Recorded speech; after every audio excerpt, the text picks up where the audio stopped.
아멘. 아멘. 우리 주 예수 그리스도 이름으로 사랑과 축복이 이 자리에 모여있는 우리 모든 사랑 성도들에게 임하시길 바랍니다. 우리 여러분, 우리는 사람마다 우리는 경험하는 것들이 우리가 많아요.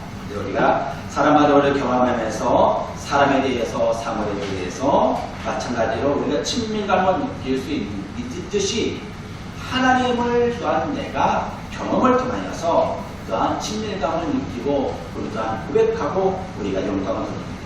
그게 뭘까요? 우리가 눈에 보이는 사물과 감각을 느끼고 안다고 우리가 표현하면서 우리는 하나님을 또한 안다라고 우리가 표현하고 있어요. 우리 성경 말씀에 보니까는 성경 말씀에 보면 표현하면 여호와는 선하심을 맛보아 알죠다라고 표현합니다. 왕의 모든 옷은 몰약과 진양과 육개와 향에 있으며 라고 고백하고 내 양은 내 음성을 들으며 라고 말합니다. 그리고 심령이 가난한 자는 복이 있나니 저희가 하나님을 볼 것이요 라고 말씀합니다. 이렇게 성경에는 네 구절로 우리가 표현합니다. 우리가 오감을 표현하고 우리가 맛을 보고 만져보고 눈으로 보는 것을 우리가 표현하고 있다는 것입니다. 이와 같이 하나님께서도 우리에게 이와 같은 하나님을 보는 것과 만지는 것, 맛보는 것을 표현해주고 있어요. 이 사실을 증명해주는 성경 구절은 아마 이보다 더 많을 것입니다. 그러나 이 많은 성경 구절 가운데 중요한 것은 성경 전체에 대한 우리의 마음이라는 것입니다. 이게 아마 성경 전체에 다 포함되어 있다는 사실입니다. 사실 우리가 친숙한 오감을 통하여서 무엇인가 아는 것처럼 하나님을 아는데도 우리 마음속에 같은 감각기관을 있다는 것을 의미하고 있다는 것입니다. 이처럼 영적인 개념을 소유하고 있는 우리는 성령의 강권에 순종하여 우리가 그 기능을 사용하기 시작한다면 그것을 통하여서 영적인 세계를 우리가 감각적으로 우리가 볼 줄 알 줄 믿습니다. 그것이 체험하는 것입니다.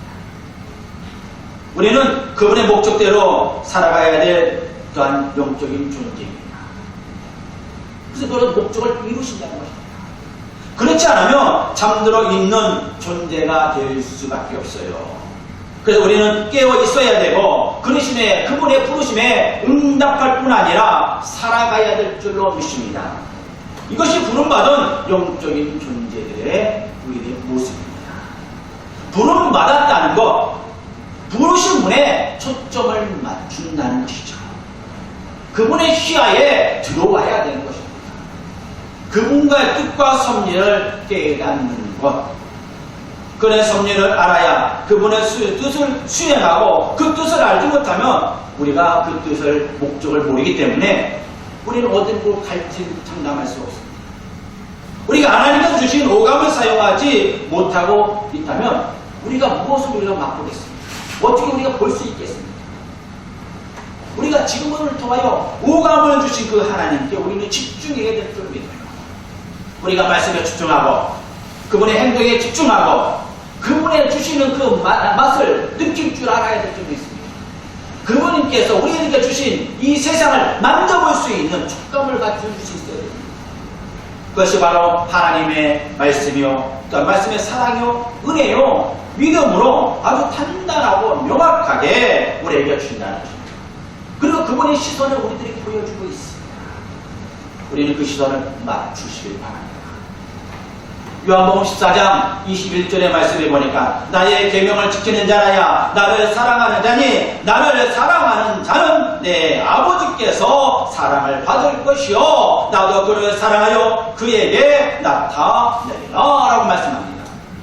바울은 또 예수 그리스도를 사랑했으며 그 사랑의 말씀 온 세상에 전하고 있어요. 고린도후서 5장 13절의 말씀에 보니까 우리가 만일 미쳤어도 하나님을 위한 것이요 만일 정신이 온전하여도 너희를 위한 것이니라 라고 말씀해 주십니다. 이게 무슨 뜻입니까? 바울의 복음 전하에 완전히 빠져들어갔다는 것입니다. 중심을 두고 있다는 것입니다.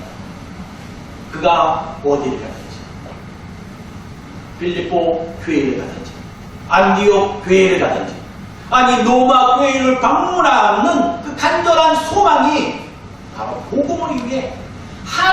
말씀을 집중하는데 있다라는 것입니다. 나는 그 은혜로 사도로 부르심을 받았다.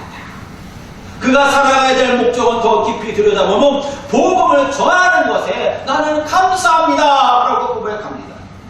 복음을 전하기 위해 그의 명예도 모든 걸 내려놓았다는 것입니다. 그가 물질적인 것을 바라보았습니까? 그렇지 않다는 거죠.